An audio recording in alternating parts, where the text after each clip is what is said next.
welcome back. You're listening to Higher Self Wellness with Alec Hurley. Thanks for taking the time, tuning in, and I welcome you with gratitude and appreciation for taking the time to spend it here. So if you're new, then a big hug to you through this microphone into your ears. And if you're returning, a big welcome back. Most importantly, I'm just grateful. And if you'd like to show some appreciation and back, you can rate, review, or even share this podcast with someone else. So I'm continuing on my ranting series about Ayurveda and how we can live a life in balance and harmony and flow through really supporting ourselves and aligning with these larger planetary rhythms that we are all finding ourselves living in. Well, we don't really have a choice, it's just there. So the only thing we do have a choice with is, can we sync ourselves up? Can we live in rhythm? Can we live in harmony? Or do we want to live in dissonance? Do we want to live in discomfort and potentially with dis-ease? I know I don't. So that's why I do a lot of this stuff, because it makes a difference. And in the past couple episodes, I spoke about taking the time in between meals to not eat, to connect with the sense of hunger, and understanding just rhythm in general. How, we need to honor the times of transition during the morning, during the evening. And what does that look like, right? Like, what did it look like for humans back before Netflix, before television, before smartphones, before artificial lighting? Like, what did we do? What did we use those times of transition for? Was it for numbing our mind, or was it for creating community and connection and integrating our daily experiences? So if you haven't, you can check out the website, www.higherself.yoga. And if you'd like to explore, one-on-one with a personal wellness workshop, you can find the link and schedule one with me there. It's free, and it's a great way to go deeper into exploring what your goals are. How do you really want to experience life? How can you live in rhythm? How can you sync yourself up to these larger rhythms that we are all living in? So today I want to talk a little bit about creating an evening dinacharya, and this is from Ayurveda. And Ayurveda, if you're not familiar, is the study of life, and it's the study of life within and without us, and it's understanding our direct relationship that we have with the planet, with the cosmos, and also with our inner world. And so dinacharya comes from Ayurveda, and dinacharya is basically a routine to promote health and wellness throughout our life. And it's really just like understanding that when we have specific habits and routines and behaviors in place, we can promote wellness, we can promote health, we can promote healing, and also just support ourselves to feel good and have the energy that we need. So in the last episode, I talked about the times of transition and how in the evening time and in the morning time, these are both really powerful times that when we pay attention to and connect with deeply, that we can support ourselves on deeper levels. And so I'm going to focus the next few minutes just talking about the evening time. And when you have a regular time to wind down in the evening, your body over time understands that and knows that.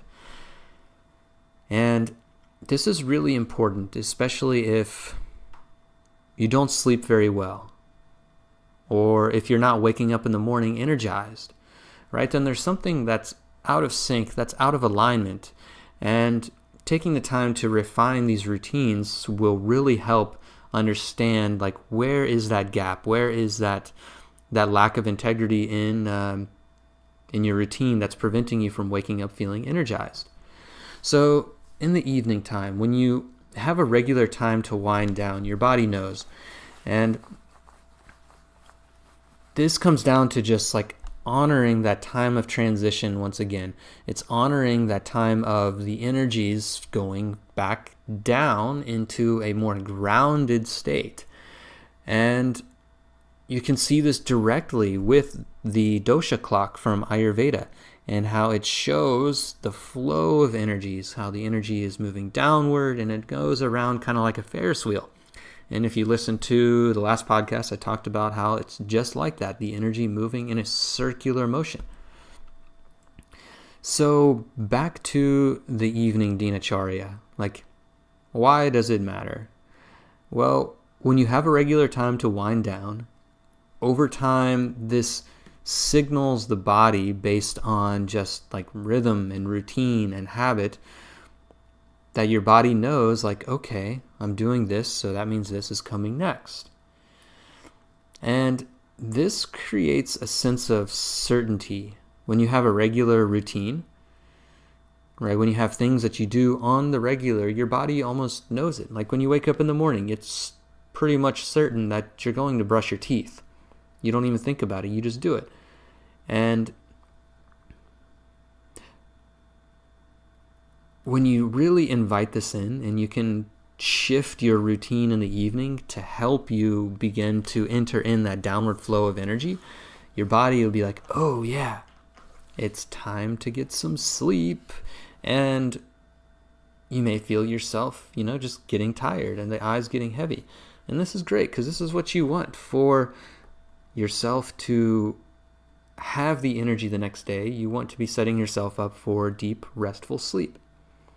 So this idea of certainty, when there's this level of certainty in your routine, in your behaviors, the body knows, there's a deep connection to your body knows what's going on. And when your body knows what's going on, the nervous system is able to stay relaxed. It's able to stay in this, the rest and digest mode where you're able to process and not only digest your food, but you're able to digest all your experiences, the situations, the lessons you've learned throughout the day. And the rest part is that you're able to enter into sleep in a deep, restful way. This is going to help rejuvenate your body, your mind, your spirit, every little thing, all of those things, the digestion, the rest, the relaxed, the rejuvenation, all of that just helps you wake up, feel better. So you get this with routine, right? With a sense of certainty within your behaviors that helps relax the nervous system. And the mind also loves this because when the nervous system is relaxed, the mind can relax. You can process through emotions. You can digest those experiences. And if all of that can happen effectively, then during your sleep, your body can go through all those intricate little metabolic processes to do whatever it needs to do so you can wake up feeling rested, rejuvenated, and ready to take on your day. So what are some things you can do in an evening routine, such as a dinacharya, to maintain your health, to promote wellness, to promote vitality? Number one is just connect with the evening time. Just know that it's happening. Know that it's a time of transition. And you can do this by watching the sunset or just noticing the change in the brightness of the day as the sun goes down, as it becomes darker. And a great way to honor and connect with this time of day is to just watch the sunset with friends or family, or to go on a walk after dinner and listen to the sounds of the environment. Just really connect with the space outside of you and just tap into it. So not only is this a good practice for just winding yourself down with a little bit of movement after dinner to help process and help the digestion get going, but it's just a great way to connect to that time of transition and to be outside rather than inside staring at a screen and surrounding yourself with artificial lighting. I'm not saying that all of that stuff is bad, but it's good to have a routine that brings you back into the elements, that brings you back into nature. This is just going to help long term, because the more we can connect with nature, the more we can connect with ourselves, and the more we can honor these natural rhythms within us. So what else could you invite into your evening dinacharya routine? Maybe during the summer or the warmer months, it's taking a bath with some cooling herbs or cooling oils infused in the water. Maybe it's rubbing your feet with a cooling oil before bed, like a little bit of coconut oil and peppermint. Like, that is insanely relaxing, not only for your body, but again, just for your nervous system, which is going to help calm your mind down. Another thing you might enter into or adopt into your evening routine is to have a set bedtime for electronics and even for like artificial lighting. And I know it might sound a little bit extreme, but like it's really not. It's coming back to the fundamentals of what it means to be a living and breathing wild animal on this wild planet. Like having a set bedtime for electronics, turning off artificial lights at a certain time, and maybe turning on and lighting some candles or just dimming the lights. But understanding that turning the lights down a little bit low will help your body, will help your mind, and will help your nervous system all begin to cool down and calm down so you can enter into your sleep and get nice, deep, restful, rejuvenating sleep. One of my favorite and least expensive things to do before bed is to take a seat and connect to my inner world.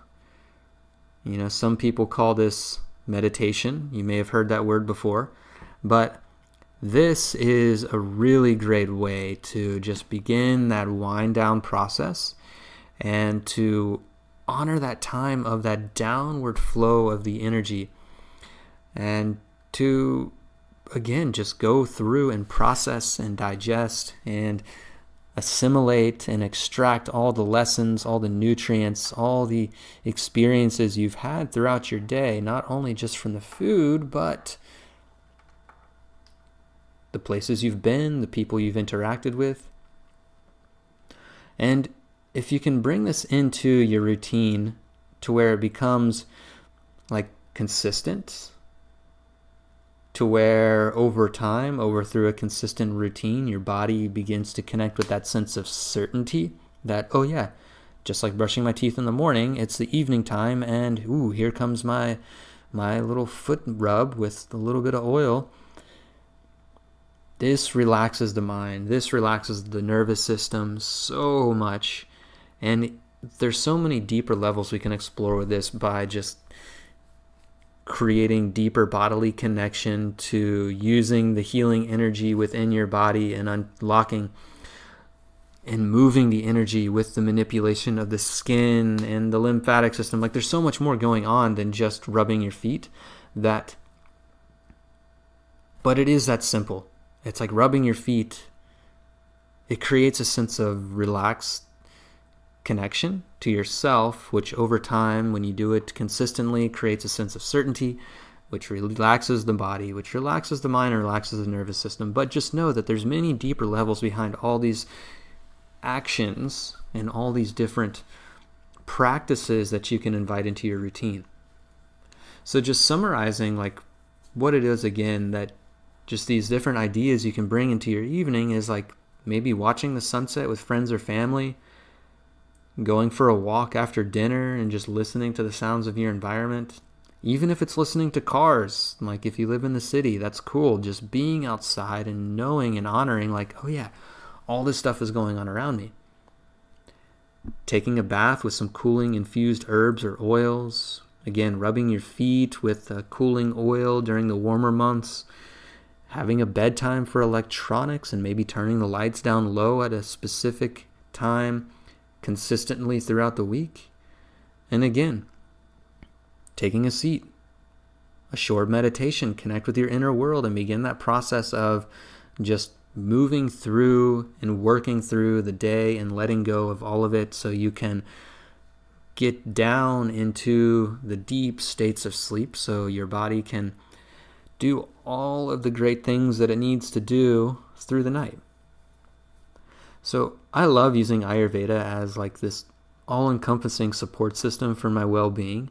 And Mostly because it's the simplest and typically the least expensive way I have found to come back into balance, to come back into harmony, and to really just stay connected with my body, my mind, and my spirit.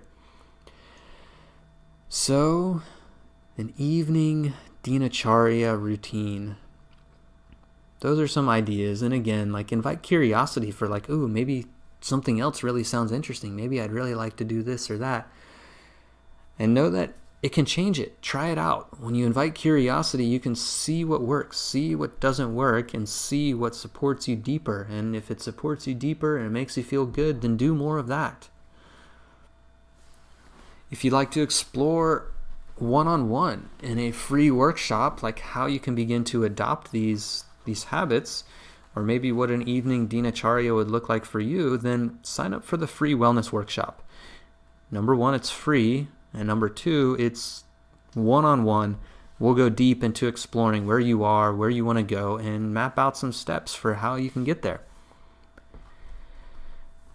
If this episode, or if any past episodes were inspiring, insightful, helpful, or even agitating, share it with a friend. Rate and review this podcast, and that'd be a great way to show some support, show some appreciation.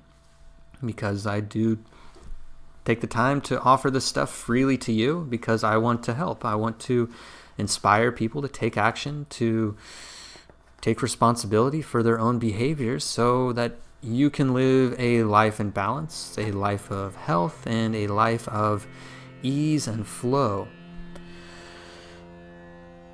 So thanks for listening.